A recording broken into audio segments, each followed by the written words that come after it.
2 Samuel 11.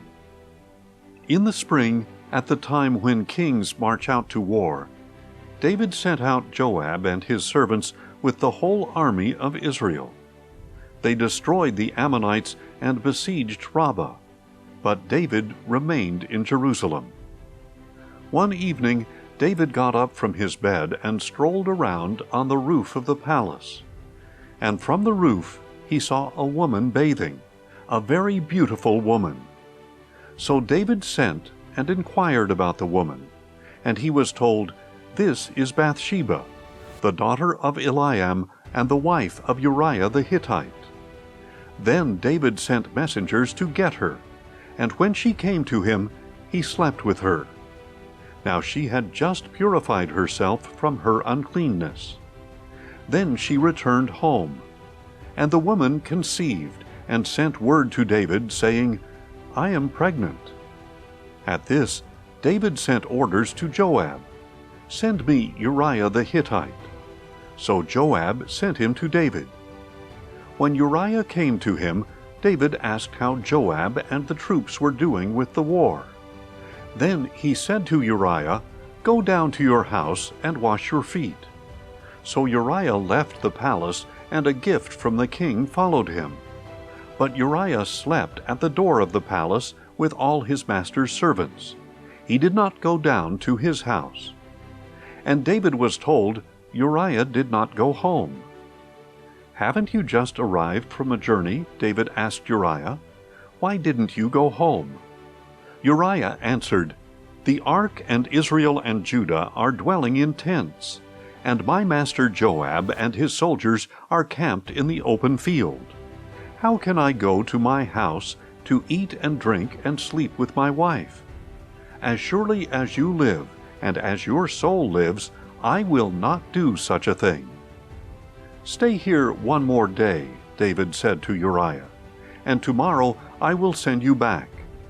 So Uriah stayed in Jerusalem that day and the next. Then David invited Uriah to eat and drink with him, and he got Uriah drunk. And in the evening Uriah went out to lie down on his cot with his master's servants, but he did not go home. The next morning David wrote a letter to Joab and sent it with Uriah. In the letter he wrote, "Put Uriah at the front of the fiercest battle, then withdraw from him, so that he may be struck down and killed." So as Joab besieged the city, he assigned Uriah to a place where he saw the strongest enemy soldiers. And when the men of the city came out and fought against Joab, some of David's servants fell, and Uriah the Hittite also died.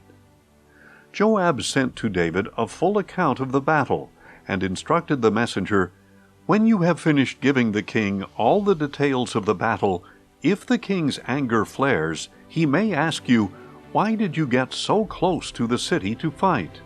Did you not realize they would shoot from atop the wall?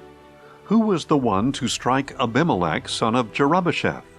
Was it not a woman who dropped an upper millstone on him from the wall, so that he died in Thebez? Why did you get so close to the wall?' If so, then you are to say, 'Your servant Uriah the Hittite is dead as well.'" So the messenger set out and reported to David all that Joab had sent him to say.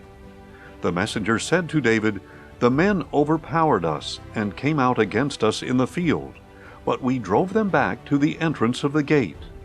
Then the archers shot at your servants from the wall, and some of the king's servants were killed, and your servant Uriah the Hittite is dead as well." Then David told the messenger, "Say this to Joab, 'Do not let this matter upset you, for the sword devours one as well as another. Strengthen your attack against the city and demolish it.'"